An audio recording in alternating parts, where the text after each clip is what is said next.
What's going on, everyone? Bryan, Lyon here, and today we're going to be talking about the Mavic Mini Original. Now, I've already done a video where I've ranted and raved about why this drone is amazing, why it's still great for 2021, and I stand by all of that. But I did want to do another video where I talked about, the things about this drone, the ugly things about this drone, the dark side of this drone. And to be honest, there's not a lot of them, so this isn't going to be a very long video. So first off, if you're looking for a drone for aerial photography, this is not the drone you are looking for. Now, the problem with photography with the Mavic Mini is that it only has a 12 megapixel camera that only shoots in JPEG. Now, 12 megapixels, to be honest, that's not too bad. That's fine. You can get some good quality images at 12 megapixels, but you can't, if you can't edit them in RAW, if you can't shoot in RAW and edit them afterwards, yeah, it's just, what's the point? So as I was making this video, I thought it might be kind of fun to just go over the difference between JPEG and RAW.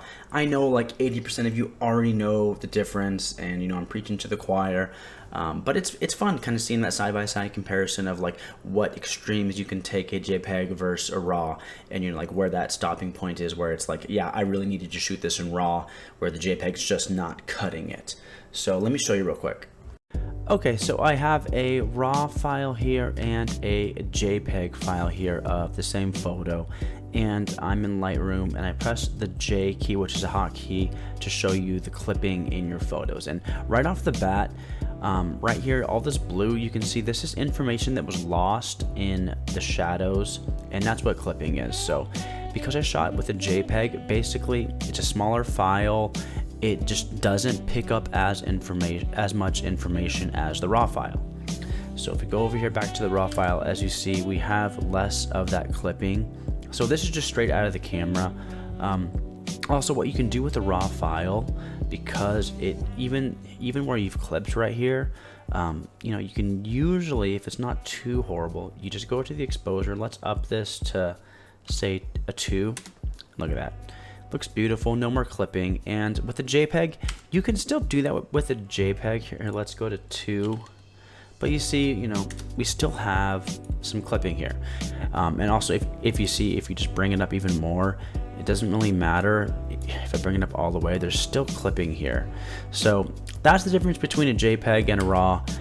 There's other videos that I'm sure do a lot better job, but I just wanted to do that, you know, quick little video for those of you that have not seen the difference yet. I just think where this drone shines is the video. I think it's still valuable to have a 1080p camera that can fly around. That's something I can still use as a videographer. But as a photographer, I just don't see many uses for a 12 megapixel camera that you can't edit in RAW, you know? So it's just, that's just my opinion. Some people shoot JPEG, but I just think there's better options out there if you're gonna be looking to do aerial photography. I just don't think it's a good starting point for that. So one thing I've noticed flying this drone a lot is that I get a lot of warnings, like a strong wind coming, your drone's gonna fall out of the sky and, you know, fall into a lake. And that always freaks me out. It's never happened. I don't think it's happened to anyone. Well, I mean, it probably has. Now, my drone's never fallen out of the sky because of strong wind, but then again, I live in California. We don't get the craziest weather, but you know, if you are up in Canada or something, you know, maybe this drone will just flip over in the sky and fall in a lake. I don't know. But the problem for me is more of a creative problem. Like if I'm getting these errors that are like making me like afraid while I'm trying to do creative shots and make a story and all that kind of stuff, it just throws me off. Sometimes I land because I get nervous, and because it is a light drone, you know, if I had something sturdier, I wouldn't be so afraid, and I probably wouldn't get those messages as often. Though, I don't know, maybe other drones get those messages just as often. I actually don't know that. So let me know in the comments. If you have a bigger drone, do you get those wind messages all the time? I don't know. That'd be good to know. But yeah, those are my two main gripes. I mean, I still think this is a really great drone. I do think I'm gonna upgrade eventually because, you know, at some point I'll make the switch where I'm gonna be primarily shooting in 4K. I'm gonna want some, you know, really high quality drone footage as well, you know. And if you're gonna do something professionally, if you're gonna do real estate videography and, you know, try to, you know, get clients and make money with it, you probably want to, you know, invest in something a little bit better than this one. But I stand by that, you know, if you shoot in 1080p and you're just a creator, you know, doing travel videos, vlogs, you're just starting out, you don't have a lot of cash, get this drone. Don't feel bad because it's, you know, last year's model or whatever. It is awesome. This is the drone you are looking for.